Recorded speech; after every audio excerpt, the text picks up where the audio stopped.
Hello friends, welcome to the ABC trainings. आज से हम मशीन लर्निंग के बारे में स्टडी कर लेंगे। मशीन लर्निंग क्या है, किसके लिए यूज़ करते हैं। जैसे कि देख लेते हैं कि machine learning is an branch of the artificial intelligence. Machine learning जो है आपके आर्टिफिशियल इंटेलिजेंसी की ब्रांच है, लेकिन उसका यूज़ क्या है, किस तरीके से यूज़ होता है, करंटली एप्लीकेशंस कौन से हैं मशीन लर्निंग के, वो भी हम इसके अंदर चेक कर लेंगे। Okay, so introduction. Machine learning is a branch of the artificial intelligence that allow the computers to learn the without being the explicitly programmed. These articles explore the component of the machine learning, provide the various definitions and discussing the applications. हम इसके अंदर अलग अलग applications देख लेंगे। जो machine learning का क्यों यूज़ करना है, तो जो भी हम ह्यूमन टास्क वर्क करें या फिर ह्यूमन टास्क है, एक्सप्लिसिटी प्रोग्राम्स है, उसको कम करना है। Without the explicitly program making the decision making है आपकी, उसको यूज करना है। It involves the feeding the data, algorithms can identify the patterns and making the productions. Means हमें डेटा, जब डेटा के ऊपर कोई भी ऑब्जर्वेशन देना है या फिर हमें डेटा के ऊपर कोई सजेशंस देने हैं, तो सजेशंस हम किस तरीके से दे सकते हैं या फिर उस डेटा को वर्किंग किस तरीके से करना है, वो डेटा आपका किस तरीके से वर्क हो रहा है, वो भी अगर मुझे चेक करना है। लेकिन उसका पैटर्न क्या है वो भी पता होना चाहिए, क्योंकि एल्गोरिदम अगर यूज़ कर रहे हो तो एल्गोरिदम यूज़ करते समय मुझे क्या होना चाहिए, उसके अंदर वो फाइंड आउट होना चाहिए कि वो डेटा कौन से टाइप का है, को डेटा का स्ट्रक्चर क्या है, वो मुझे फाइंड आउट होना चाहिए। तो उसके लिए जो है हम यूज़ करते हैं आर्टिफिशियल इंटेलिजेंसी का। आर्टिफिशियल इंटेलिजेंसी के अंदर मशीन लर्निंग का यूज़ करते हैं, क्योंकि जो भी एल्गोरिदम्स है, जैसे कि क्लासिफिकेशन करना है तो क्लासिफिकेशन के लिए अलग अलग एल्गोरिदम्स है, जैसे कि लिनियर रिग्रेशन है, लॉजिकल रिग्रेशन है, डिसीजन ट्री है, रैंडम फॉरेस्टिंग्स है। ये अलग अलग डिसीजन क्लासिफिकेशन के लिए एल्गोरिदम्स यूज़ करते हैं। लेकिन वो एल्गोरिदम्स यूज़ करने से पहले आपको ये पता होना चाहिए कि आप जो एल्गोरिदम्स यूज़ कर रहे हो या फिर आपके पास जो भी डेटा आ रहा है, उस डेटा का पैटर्न क्या है, कौन से टाइप में डेटा है, डेटा स्ट्रक्चर डेटा है, अनस्ट्रक्चर डेटा है। Structure unstructured means labelled data है या फिर अनलेबल्ड डेटा है, कौन से डेटा के ऊपर आप आपकी एनालिसिस प्रोवाइड कर रहे हो या फिर उसके ऊपर प्रोडक्शंस दे रहे हो, वो पता होना चाहिए। तो help of the machine learning, हम मशीन लर्निंग के हेल्प से उसको यूज कर सकते हैं। उसके मशीन लर्निंग के नंबर ऑफ एप्लीकेशंस है, जैसे कि image regression, image including images है, स्पीच रिकॉग्नाइजेशन है, नेचुरल लैंग्वेज प्रोसेसिंग है। ये अलग अलग एल्गोरिदम्स है, अलग अलग एप्लीकेशंस है उसके जरिए हम डेटा को क्लासीफाई करके लेते हैं। ओके, तो मशीन लर्निंग बेसिकली वर्क कैसे करता है, जैसे कि अभी मैंने बोला कि मेरे पास डेटा है, उस डेटा के ऊपर मुझे क्या करना है, प्रोडक्शन देना है। लेकिन वो डेटा कौन से टाइप का डेटा है, वो आपका डेटा का स्ट्रक्चर क्या है, लेबल डेटा है, अनलेबल डेटा है, वो किससे वर्क करेगा। तो पहले तो डेटा आएगा, मशीन लर्निंग के अंदर जाने के बाद वो क्या करेगा, उसको क्लैरिफाई करेगा, मीन्स क्लासिफाई किया जाएगा। अनस्ट्रक्चर है, स्ट्रक्चर है। अगर अनस्ट्रक्चर डेटा है तो मॉडल्स अप्लाई करो, मीन्स डेटा का पैटर्न क्या है वो पैटर्न समझ के ले लो, और उस पैटर्न के ऊपर आपको क्या करना है, एनालिसिस करना है, मीन्स प्रिडिक्ट करना है, लर्निंग देनी है, प्रोडक्शन करना है या फिर लर्निंग करना है, और उसके बाद इम्प्रूव करना है। जो भी आपके रिजल्ट्स है उस रिजल्ट्स को क्या करना है, आपको इम्प्रूव करना है। तो इम्प्रूव करने के लिए भी हम मशीन लर्निंग का यूज करते हैं। ओके, तो इसके अंदर हम क्या कर सकते हैं, डेटा को कलेक्ट करना है। डेटा का मॉडलिंग क्या है, मतलब मीन्स पहले तो उसका स्ट्रक्चर देख लो, स्ट्रक्चर देखना means machine learning. Machine learning के अंदर आने के बाद उसका लेबल डेटा है, अनलेबल डेटा है, वो चेक हो जाएगा, मीन्स डेटा क्लीनिंग हो जाएगी। बाद में उसके ऊपर हम प्रिडिक्शंस कर सकते हैं या फिर डेटा को रीड कर सकते हैं या फिर उस डेटा को इम्प्रूव भी कर सकते हैं हम। ओके, इज ना इम्प्रूवमेंट भी उसके ऊपर हम कर सकते हैं। तो इज ना part of the machine learning. तो यूज क्यों करना है, तो इसी के लिए यूज करना है machine learning. Means learning ability है, ट्रेनिंग डेटा के ऊपर कर सकते हैं, solving the production, complex problem है, कॉम्प्लेक्स प्रॉब्लम के ऊपर हमें सोल्यूशन देना है। ये can not be done with the traditional programming की कोई हमें यहाँ पे जरूरत नहीं पड़ती। It enables the with the better decision making, जो भी हमारी डिसीजन मेकिंग हो, बेटर डिसीजन मेकिंग होती है। Solve the complex business problems हो गए, ऑप्टिमाइजिंग टाइम मशीन लर्निंग, या फिर application various fields like health care है, फाइनेंस सेक्टर है, एजुकेशन सेक्टर है, स्पोर्ट्स सेक्टर्स है, या फिर टेलीविजन सेक्टर्स है। इस अलग अलग सेक्टर्स में जो भी प्रॉब्लम्स आ रहे हैं, उस प्रॉब्लम को सॉल्व करने के लिए या फिर डेटा को रीड करके एक्चुअल प्रिडिक्शंस देने के लिए हम डेटा मशीन लर्निंग का यूज करता है। तो उसमें से पहला प्रॉब्लम है complex solving the problem is business. Business के अंदर क्या किया जाता है, तो the tackle the problem like image regressions है, नेचुरल लैंग्वेज प्रोसेसिंग है, या फिर डायग्नोसिस मीन्स कोई टास्क है उसको डायग्नोसिस करना है, प्रॉब्लम सॉल्व नहीं हो रहे तो उसके लिए यूज कर सकते हो विद द ट्रेडिशनल प्रोग्रामिंग के साथ ये कर सकते थे। लेकिन machine learning can handle the such problem by learning with the examples, making the predictions rather than the following some grade rules. जो भी ग्रेड रूल्स है, ग्रेड रूल्स सॉल्व करना नहीं, जो भी एल्गोरिदम के स्टेप्स है उस स्टेप्स के हिसाब से हम उसको क्या कर सकते हैं, सॉल्व कर सकते हैं without any complex related, any complex problems या फिर एनी कॉम्प्लेक्स ट्रेडिशनल प्रोग्रामिंग, कोई ट्रेडिशनल प्रोग्रामिंग बिना यूज करके हम उसको सॉल्व कर सकते हैं। Handling the large volume of the data, large data भी हम उसके अंदर हैंडल कर सकते हैं, जैसे कि ML can analyse the millions of the everyday transactions, जो आपके ट्रांजेक्शंस होने एवरीडे उसको भी हम क्या कर सकते हैं, इजीली हैंडल कर सकते हैं। Detect the any fraud activity in real time, जो बैंकिंग का डेटा है, बैंकिंग के डेटा में रियल टाइम में डेली बेसिस पे क्या होता है, नंबर ऑफ ट्रांजेक्शन्स हो रहे हैं, तो उस नंबर ऑफ ट्रांजेक्शन्स में कितने ट्रांजेक्शन्स हम हैंडल कर सकते हैं, डेली अलग अलग ट्रांजेक्शन्स है तो उसको डिटेक्ट कर सकते हैं कि फ्रॉड हो रहा है क्या नहीं है, रियल टाइम डेटा है उसके ऊपर वर्क कर सकते हैं। सोशल मीडिया प्लेटफॉर्म जैसे कि आपका फेसबुक है, इंस्टाग्राम है, यूट्यूब है, या फिर अलग अलग एनिड वगैरह है, इंडिड वगैरह है, लिंक्डइन है, ये अलग अलग आपके क्या है प्लेटफॉर्म्स है, सोशल मीडिया प्लेटफॉर्म।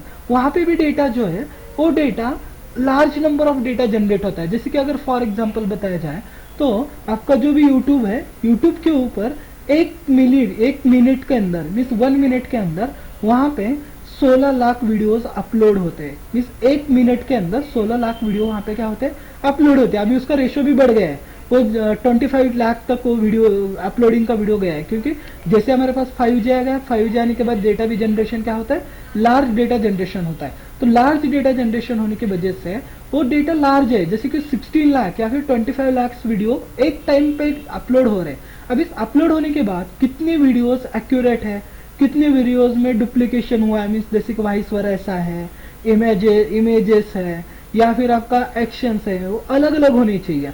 अगर एक तरीके से तो कॉपीराइट हो रहा है तो वो भी हमें हैंडल करना आना चाहिए, तो वो भी हम लार्ज नंबर ऑफ डेटा भी एमएल के जरिए हैंडल कर सकते हैं। ऑटोमेटिक प्रोडक्टिव टास्क, जो भी हमारे पास अभी प्रोडक्शन टास्क आ रहे हैं वो रिपीटेटिव टास्क, जो रिपीटेटिव टास्क ऑटोमेटिकली होना, जैसे कि टाइम कंज्यूमिंग होगा, रिपीटिव टास्क करने के लिए टाइम कंजम्पशन ज्यादा होता है। जैसे कि जीमेल यूजर है, ML to filter out the spam emails and ensure your the inbox is stay cleaned. हम क्या कर सकते हैं, वहां पे स्पैम फ्री मेल हमारा रख सकते हैं, क्योंकि वहां पे हमने फिल्टर ऐड कर दिया।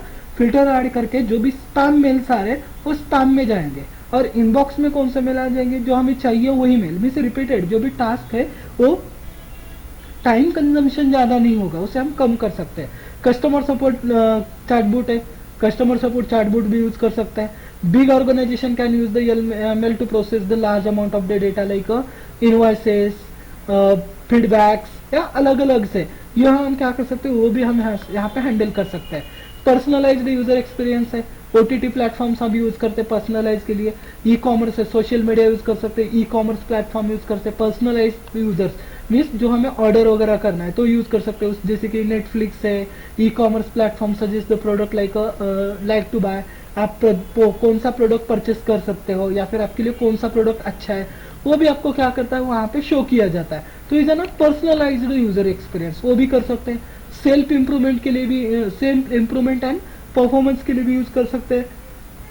जैसे कि मुझे इंग्लिश टाइपिंग करनी है तो क्या कर सकते हैं, हम इंग्लिश से बोल सकते हैं, ऑटोमेटिकली टाइप हो सकता है, तो उसके लिए हम यूज कर सकते हैं वॉइस असिस्टेंट।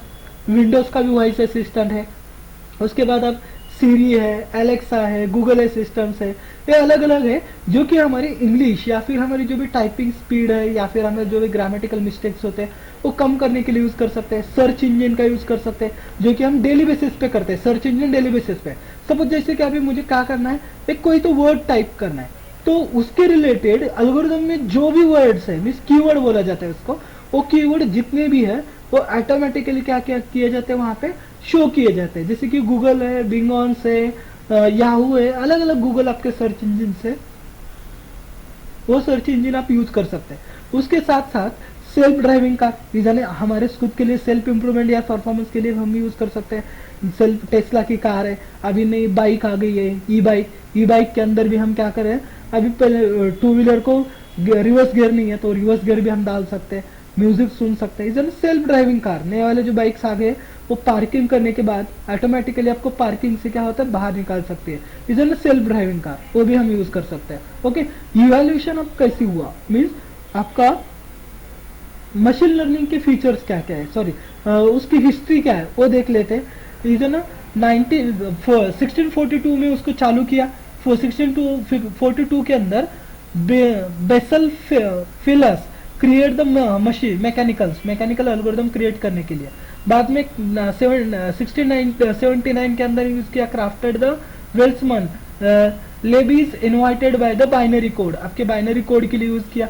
बाद में 1847 के अंदर garbage bells created by the bells logic, आपका जो बेल्स लॉजिक है गार्बेज के लिए वो यूज करने के लिए हमने यूज कर सॉरी जोग्राफिक में जो हमारी वॉच है या फिर हमारा कैलेंडर है जियोजेनिक कैलेंडर उसके लिए हमने यूज किया। 1950 के अंदर Alan Turing purchased the Turing test के लिए उसने परचेस कर दिया 1950 के अंदर। उसके बाद 1952 को उसको यूज किया थॉरली ने created the application simulation application create करने के लिए। 1970 के अंदर soft the lemmings publish the various of the model of the automated algorithm के लिए किया। 1979 के अंदर बाद में मॉकुआ ने इन्वाइट कर दिया फर्स्ट सेल्फ ड्राइविंग कार है वो 1979 के अंदर उसने ड्रॉ कर दी लॉन्च कर दी। बाद में 1986 के अंदर डेविड रेमोटो ने James MECON publish the paper which employee neural network model के लिए 1986 के अंदर उसने लॉन्च कर दिया। बाद में 1997 को स्पीच रिकॉग्नाइजेशन के लिए उसको यूज कर दिया। Is an evolution of the machine learning, machine learning के आपके इवोल्यूशन है तो उसको ही बोला जाता है 1950 टू 1970 को इधर की माइलस्टोन्स है उसके मशीन लर्निंग के। कौन से था तो एलन टर्निंग ने introduce the concept of the machine learning. उसने 1950 को एक कंसेप्ट मीन्स पेपर एम्प्लॉय का जो पेपर है न्यूरल नेटवर्क के लिए 1970 और 1950 में उसने डिस्कवर कर दिया इज ना सिमिनल पेपर, उसको सिमिनल पेपर बोला जाता है। Developed by the preparation means 1958 को फ्रैंक रिबोल्ट ने any earlier the neural network model के लिए उसने यूज कर दिया। नेक्स्ट चैलेंजेस क्या थे उसके, limitation of the computational power, datability limitations था। बाद में simplicity algorithm enable to the handle the complex task, simplicity algorithms थे, large number of task handle नहीं कर सकते थे। लेकिन बाद में एवर्जिंग स्टैटिस्टिकल लर्निंग जब आ गई 1980 टू 1990 के अंदर तो उसके एडवांस में जो भी अचीवमेंट्स है वो पहले अचीवमेंट थी ना decision trees support vector mechanism means rewards के ऊपर आप एक्शन क्या परफॉर्म कर रहे हो उसके ऊपर रिवॉर्ड क्या रहे या फिर आपके डिसीजंस क्या है उसके ऊपर आपके डिसीजन ट्री करना। प्रोबेबिलिटिक मॉडल्स मीन जब हम प्रिडक्शन करने हैं तो प्रिडक्शन किस हिसाब से करते हैं, प्रोबेबिलिटिक करता है। Hidden the Markov model HMM model बोला जाता है, become the widely used specially for the speech recognition के लिए यूज कर सकते हैं। अब इसका इम्पैक्ट क्या हुआ, shift to the symbolic AI to the data driving approach. आपकी जो सिंबॉलिक एआई थी वो डेटा ड्राइविंग अप्रोच, डेटा के अप्रोच में उसको क्या कर दिया, कन्वर्ट कर दिया। Growth of the applications like finance application, biological application, लिगमेटिक्स एप्लीकेशन, उसमें ग्रोथ हो गई। नेक्स्ट वर्जन आ गया था 1990 टू 2000 के बीच में, उसका की डेवलपमेंट में थी जो ना बैक प्रोग्रेशन एल्गोरिथम्स यूज करना है। अभी बैक प्रोग्रेशन एल्गोरिथम्स क्यों यूज करना, तो अभी हमने जो पहला वाला वर्जन देखा था ये वाला वर्जन जो हमने देखा था इमर्जिंग स्टैटिस्टिकल अप्रोच, यहाँ पे प्रोबेबिलिस्टिक अप्रोच होता है। प्रोबेबिलिटीज मींस मुझे क्या करना है, प्रिडिक्शंस करने हैं, लेकिन वो प्रिडिक्शंस करते समय डेटा के ऊपर क्या होता है, एक्चुअल वैल्यू और प्रिडिक्शंस वैल्यू ज्यादा हो जाती है। एक्चुअल वैल्यू कम होती है, प्रिडिक्शन वैल्यू ज्यादा होती है, या फिर प्रिडिक्शंस कम होते जाते हैं, एक्चुअल वैल्यू ज्यादा हो जाती है। तो इन दोनों के बीच में जो भी गैप है उस गैप को रिड्यूस करना है, कम करना है। तो इधर की डेवलपमेंट उसमें क्या होगी, इधर बैक प्रोग्रेशन एल्गोरिथम मींस जो भी आपका वर्किंग है उसके अंदर मिनिमम एरर्स होने चाहिए। इसका क्या हुआ, algorithm enable the effective training on the neural network के अंदर इसकी इफेक्टिव ट्रेनिंग हो गई। Emerging large scale data set and specialised hardware such as the GPU वगैरह हार्डवेयर आ गए। Back propagation algorithm computer vision है, स्पीच रिकॉग्नाइजेशन है, टेक्स्ट प्रोसेसिंग है, इसके लिए यूज कर सकते हैं। बाद में 2010 में इज डीप लर्निंग रिवॉल्यूशन आ गया डीप लर्निंग का।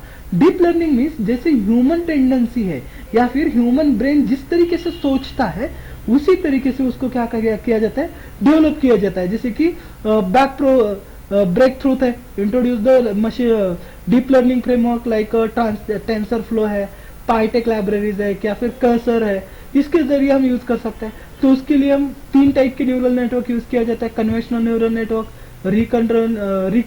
रिकरेंट न्यूरल नेटवर्क और आपका जनरल एक्टिविटी, जनरल मॉडल्स वगैरह यहाँ पे यूज कर सकते हैं। जनरल एडवाइजर नेटवर्क ये हम उसके अंदर यूज करते हैं। एप्लीकेशन है उसके व्हीकल्स है, आपके self driving car, real time language translation है जैसे कि हम चैट जीपीटी के जरिए करते हैं या फिर स्पीच रिकॉग्नाइजेशन के जरिए करते हैं, एक लैंग्वेज से दूसरे लैंग्वेज में ट्रांसलेशन करना है। पर्सनलाइज रिकमेंडेशन, असिस्टेंट वगैरह यूज करना उसके लिए। करंट स्टेट जो है अभी 2020 की इज एन फोकसिंग एरिया उसके is an scalable for the ML को स्केलेबल करना है, means predicted learning for the edges, computing the train models across the decentralised system. आपके डिसेंट्रलाइज्ड सिस्टम के अंदर प्रिडिक्टेड करना है। Explainable AI, understanding and interpreted the ML models, ensure to the ethical decision making करना है, is an focus area उसके अंदर। Introducing to IoT, information of think, internet of think करना है, रोबोटिक के लिए यूज करना है। तो is an area of improvement है। या फिर 2000 से लेकर अभी तक इसमें अंदर क्या हुआ है, 2020 से अभी 2025 चालू है, तो 2020 से लेकर अभी क्या हुआ है उसके अंदर इज एन फोकसिंग एरिया। हमें फोकसिंग करना है इसको रोबोटिक के अंदर कैसे लेके जाए, या फिर हमें इसको इंप्रूवमेंट करना है एक्टिव प्रोग्राम सिस्टम कौन सा, एडेप्टिव प्रोग्राम सिस्टम के अंदर हमें लेके जाना है, मीन्स एआई आईओटी के अंदर लेके जाना है। तो is N current state of the machine learning, is an evolution of the machine learning में हम इसको बोला जाता है। Next is an features of the machine learning. Machine learning के फीचर्स क्या क्या है, कौन से फीचर्स है जो जिसके लिए हम मशीन लर्निंग यूज कर सकते हैं। पहला है hyper automation, key trends is hyper automation means automated machine learning tools reduce the need of the manual tuning expertise. Manual tuning को कम करना है तो इसके लिए इंटीग्रेटेड द एमएल पाइपलाइंस होगी into the DevOps overflow algorithm से इसके लिए यूज करना है। Generalise the across the domain, generalise across करना है। Developing the general AI capable to the transforming the knowledge between the ड्राइविस task, जो भी ड्राइविस टास्क है उसके लिए नॉलेज ट्रांसफर करने के लिए यूज कर सकते हैं। Real time adaptation, real time system adapt changes on the environment, जो भी इन्वायरमेंट के अंदर चेंजेस हो रहे हैं उसको अडेप्ट करने के लिए। अभी यहाँ पे क्या यूज किया जाता है, हेल्थ केयर में यूज किया जाता है। जैसे कि पेशेंट को डायग्नोसिस किया, डायग्नोसिस करने के बाद डायग्नोसिस किस तरीके से होता है, अभी बुखार आ गया, बुखार किस तरीके से आ गया, क्यों आ गया बुखार, अगर पानी में खराबी है या फिर इन्वायरमेंट चेंज हो गया हो, एक जगह से दूसरी जगह पे गया हो, तो वहां पे क्या होता है रियल टाइम जो इन्वायरमेंट है उसकी तरीके से उसको चेंज किया जाता है। एनर्जी एफिशिएंसी है, green AI focusing on the reducing the carbon footprinting को रिड्यूस करना, लार्ज स्केल मॉडल्स यूज करना, उसके लिए हम यूज कर सकते हैं। नेक्स्ट इमर्जिंग ट्रेंड्स कौन से है, अभी मशीन लर्निंग के इमर्जिंग ट्रेंड्स क्या है। Improving the language modelling, capture the vision, computer vision business, generative AI, no code machine learning और machine learning recomputation, machine learning industrialisation, ML powered purpose build apps, responsible AI, ये उसके क्या है features है, ये उसके हम यूज कर सकते हैं trends of the machine learning, trend से मशीन लर्निंग के। Improve the language improve modelling करना means natural language processing use करना है। The demand of the improve the AI language model it growing, specially the marketing है, automatic customer support है and the user experience किस तरीके से आ रहा है उसके ऊपर करना है। Computer vision in business is the adoption for the computer vision to expected to the significant expand in the 2023, the including the automating the task that the require the visual inspection in the both the back office operations and the customer focusing services, इसके ऊपर हमें क्या करना है improvement करना है। तो इस ना इमर्जिंग ट्रेंड्स हैं। जनरेटिव एआई, अभी हम देख रहे हैं कि जनरेटिव एआई है। जनरेटिव एआई में क्या होता है, the trend of the including the use of the generative adversarial networks में GAN, virtual automation, virtual auto encoder and transferable based models के अंदर हमें यूज करना है। बाद में नो कोड मशीन लर्निंग का नो कोड मीन्स कोई भी प्लेटफॉर्म होगा is an revolutionisation to field by the making the machine learning more the accessible to the border advanced including those the without a background in the programming और the data science उसके अंदर कोई भी programming नहीं use करके हम उसके ऊपर एनालिसिस कर सकते हैं। एमएल डी ऑर्गेनाइजेशन है इज एन ट्रेंड्स है ये trend democratisation and ML technologies is an making the skill and the tools accessible to the more peoples इसके लिए हम यूज कर सकते हैं। मशीन लर्निंग इंडस्ट्रियली के भी यूज कर सकते हैं ना features of the machine learning या फिर emerging trends of the machine learning है। उसके बाद the features of the machine learning के फीचर्स क्या क्या है। डाको demonetization of AI.